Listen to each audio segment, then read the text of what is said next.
Halo semuanya, di sini saya akan melakukan konfigurasi pada 4 router dengan menggunakan topologi di atas. Ini adalah ketentuan-ketentuan untuk melakukan konfigurasi pada 4 router tersebut.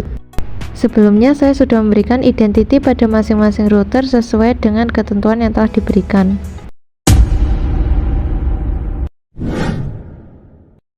Sebelumnya saya akan masuk ke dalam router Jakarta Office terlebih dahulu untuk melakukan konfigurasi sesuai dengan topologi. Pertama saya akan melakukan setting router gateway dengan menambahkan DHCP client, yaitu Ether 1 dan Ether 2. Ether 1 adalah Ether yang terhubung pada ISP-A dan Ether 2 adalah Ether yang terhubung pada ISP-B. Setelah itu saya akan membuat IP address yang bersifat privat dengan menambahkan Ether 3 dan Ether 4. Ether 3 adalah Ether yang terhubung pada router 1 dan Ether 4 adalah Ether yang terhubung pada PC. Kemudian saya akan menambahkan DHCP server. Pada bagian DHCP setup saya akan menambahkan Ether 3 dan Ether 4. Saya akan menambahkan firewall berupa NAT. Firewall digunakan untuk mengamankan jaringan yang telah dibuat. Pada bagian action saya akan menambahkan masquerade, dan pada bagian general di out interface saya akan menambahkan Ether 1 dan juga Ether 2. Saya akan menambahkan load balance dengan mode ECMP pada internet Jakarta Office. Pada bagian destination saya menggunakan default yaitu 0.0.0.0/0, dan pada bagian gateway saya menambahkan Ether 1 dan Ether 2. Kemudian saya akan mengaktifkan Roamon. Roamon digunakan untuk mempermudah kita dalam melakukan konfigurasi 4 router menggunakan satu PC. Pada bagian ini saya sudah mulai melakukan Roamon di menu Netboards. Di bagian sini saya akan memilih router 1 dan klik bagian kanan pilih MAC Telnet. Saya akan login menggunakan admin dan mengisikan password. Jika sudah login, maka saya akan mengetikkan perintah yaitu tools roamon set enabled yes secret 11 tkj2.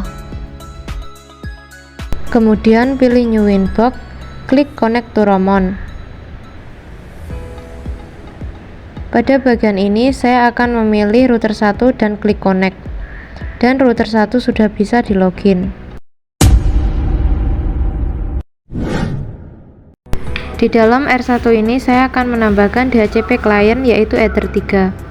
Ether 3 adalah Ether yang terhubung pada router Jakarta Office. Kemudian saya akan mengkonfigurasikan wireless. Pertama saya menyalakan WLAN 1 dan pada bagian security profile saya menambahkan AP dengan mode yaitu dynamic cache. Saya menyalakan WPA PSK dan WPA 2 PSK. Pada bagian sandi saya menambahkan yaitu SMKN 1 nglego. Di sini saya juga menambahkan VAP. Lakukan langkah-langkah sama seperti yang AP. Pada bagian WiFi interface di WLAN 1, bagian wireless, saya memilih mode yaitu AP bridge. Dan saya juga melakukan scan frekuensi. Saya memilih yang terkecil yaitu 2442. Pada bagian SSID saya memberi nama yaitu AP. Dan security profile saya pilih AP. Kemudian saya menambahkan virtual. Pada bagian wireless di SSID saya memberikan nama yaitu VAP. Pada bagian security profile saya memilih yaitu VAP. Selanjutnya saya menambahkan IP address yaitu untuk WLAN 1 dan juga WLAN 3. Di sini saya menggunakan simple QoS dengan tipe PCG. Pada QWW type saya menambahkan PCG dan kind saya memilih PCG. Pada bagian rate limit saya menambahkan 1 MB. Di dalam simple QWW saya akan menambahkan di bagian general targetnya yaitu WLAN 1. Untuk bagian max limit saya memilih 512 Kbps.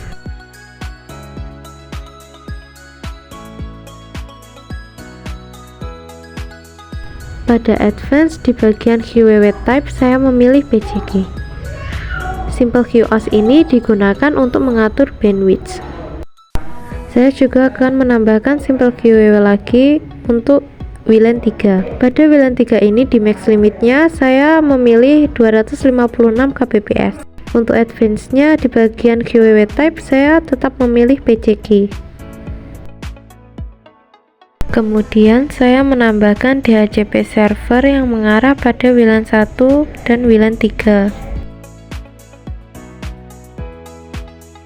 Kemudian saya melakukan roman lagi untuk router Surabaya Office. Untuk meroman Surabaya Office, saya mengaktifkan roman di dalam router Jakarta Office dengan melakukan langkah-langkah seperti tadi.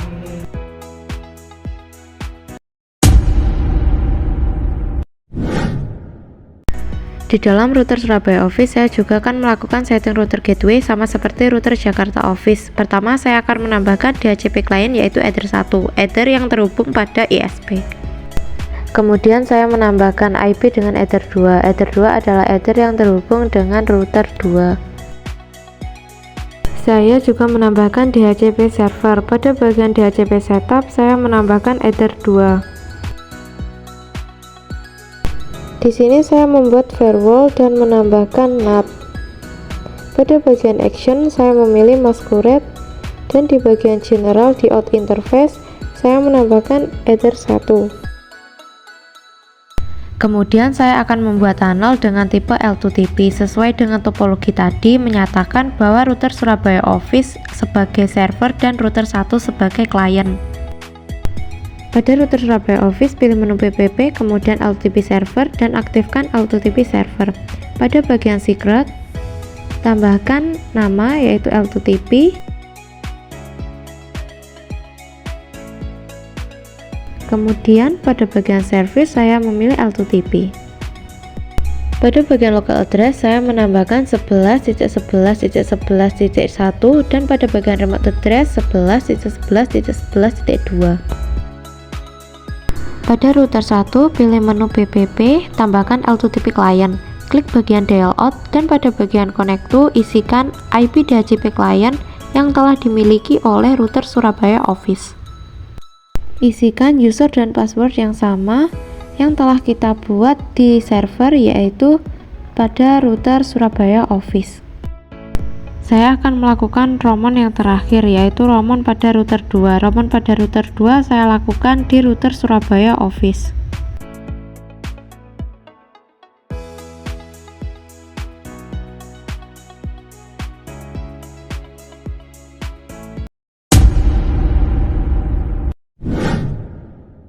Pada router 2 saya juga akan menambahkan DHCP client dengan menggunakan Ether 2, yaitu Ether yang terhubung dengan router Surabaya Office.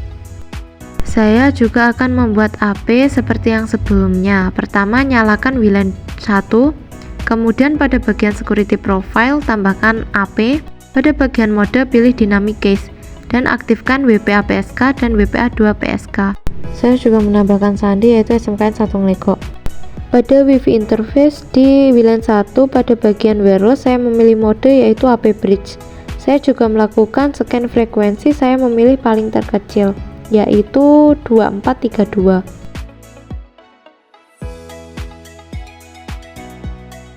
Pada bagian SSID saya memberikan nama yaitu AP.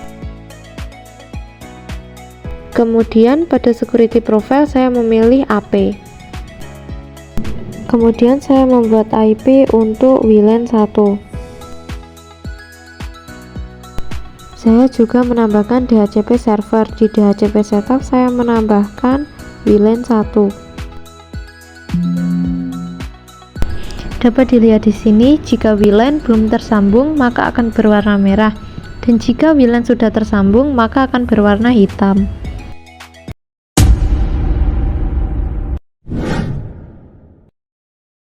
Di sini saya akan melakukan konfigurasi routing statik pada router Surabaya Office, router 1 dan juga router 2. Pada routing statik diharapkan agar router 1 dan router 2 bisa saling berkomunikasi atau saling terhubung. Pertama, pada router 1 saya akan menambahkan di bagian routers yaitu destination.